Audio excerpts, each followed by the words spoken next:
ఇప్పుడు ఎలక్షన్స్ ఎప్పుడు పెట్టే అవకాశం ఉందని మీరు అనుకుంటున్నారు? వాళ్ళు చాలా స్పీడప్ చేస్తారు. ఎందుకంటే ఆగస్టు 15th ఆయన రైతులకు మొత్తం రుణాలని మాఫీ చేస్తా అని పెట్టిండు. దాని లోపల అన్ని ఎలక్షన్స్ ఒడగొట్టుకోవాలనే ప్రయత్నంలో జరుగుతున్నది అంతా.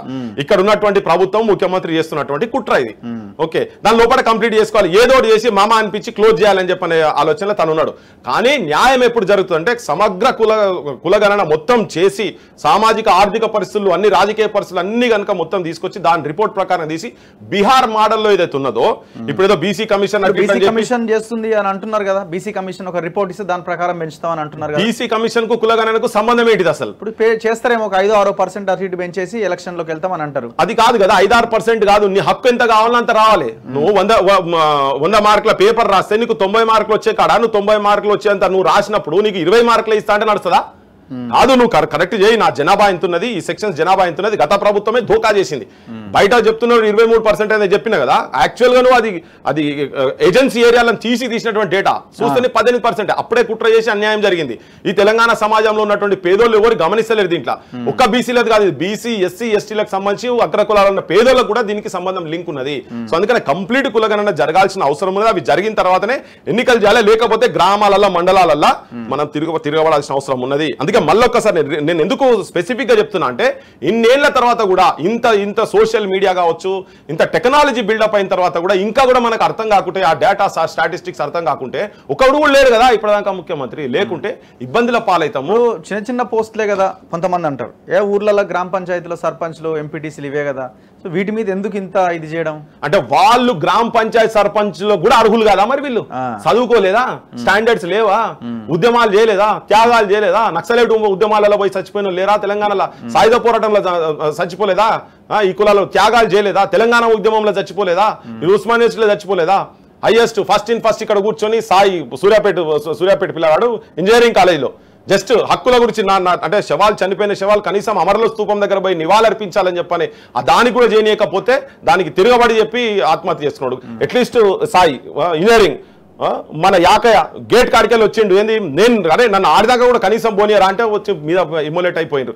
త్యాగాలు చేసుకొని వచ్చినాయి కదా, వాళ్ళ హక్కులు కాబట్టి ఎవరు కొట్లాడతారు చెప్పండి? ఎవరు కొట్లాడతారు? ఇప్పుడు కూడా 0.5%, 0.4% అని చెప్పి నువ్వు మాట్లాడుతున్నావు కదా. మరి ఇక్కడ 60-70% అందరు కలిసి 93% అయ్యేటోళ్ళ గురించి ఎవరు కొట్లాడాలి? ఎవరు మాట్లాడాలి? చాలా మంది ఆ బీసీ లోకల్ గా ఉన్న లీడర్లు కూడా ముందుకు రావాలి, గ్రామాల్లో రావాలి. అదే చెప్తున్నా, చైతన్యం రావాలి, ఒక మూవ్మెంట్ ని తీసుకురావాలి. తిరగబడాల్సిన అవసరం ఉన్నది. నాట్ ఓన్లీ బీసీ ఎస్సీ ఎస్టీలు అగ్రకులాలు పేదోళ్ళు కూడా బయటికి రావాలి. వీళ్ళందరి హక్కులు కావాలని చెప్పి అందులో ముఖ్యంగా ప్రధానంగా మేజర్ గా నష్టపోతున్నది మాత్రం బీసీలు నష్టపోతున్నారు.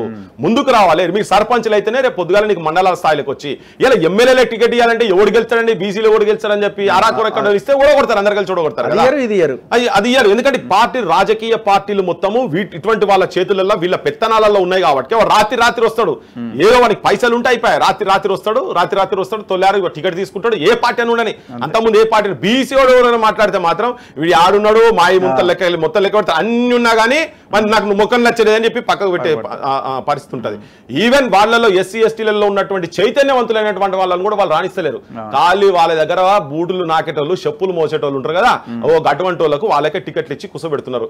గ్రామీణ ప్రాంతాలకి వస్తే నీకు గ్రామాల మీద పట్టు ఉంటుంది. కింది లెవెల్ పంచాయతీ రాజు వచ్చిన తర్వాత కూడా పేదోని చేతులలో ఉంటుంది. పంచాయతీ వచ్చిందిరా పల్లెడ పల్లెకే వీలు వచ్చారా, నీ ఊరి బాగోగు నీవే చూడాలిరా, నీ ఊరి మంచి చెదురు నీ జిమ్మేదారిరా, బాధ్యత నీకు వచ్చారా, పల్లెడ భారీ హక్కే వచ్చారా అని. కానీ హక్కులు ఏమవుతుందంటే కొంతమంది పైసలు ఉన్న చేతులలో మాత్రమే పోతున్నాయి. సో అది కాకుండా ఉండాలంటే కంపల్సరీ ఇది చాలా ఇంపార్టెంట్. అసలు అంటే పునాది అసలు ఉంటుంది. నీ పునాది గట్టిగా లేకనే ఎమ్మెల్యే స్థాయికి వచ్చే వరకు నడుస్తలేదు ఇది. నువ్వు ఆ ఫీలింగ్ తోటి కింద కనుక నువ్వు గెలవగలిగితే నువ్వు ఎమ్మెల్యే స్థాయి కాదు అంతకన్నా పైన ఇవ్వాలి. మీరు ఎంత భయంకరమైన విషయం అంటే ఈ సహకార సంఘాల ఎలక్షన్స్ కూడా పెడతలేరు, ఈ సొసైటీ ఎలక్షన్స్ కూడా పెడతలేరు. అక్కడ కూడా కొంతమంది లీడర్స్ నెమ్మదిగా సహకార సంఘాలు, అప్పిచ్చు సంఘాలు, అభివృద్ధి సంఘాల అండనీకుండురా, పెచ్చుపై పెచ్చుండదో పల్లెడ మచ్చుకే వడ్డిండు అని. ఈ సహకార సంఘాలకు సంబంధించినటువంటి కూడా మొత్తం వాళ్ళ చేతుల్లోనే ఉన్నాయి. అది ఎవరి చేతులలో ఉండాలి? ఎకానమీ ఎవరైతే బిల్డప్ చేస్తున్నాడో అటువంటి వాళ్ళ చేతులలో ఉండాలి, కిందోళ్ళ చేతులలో.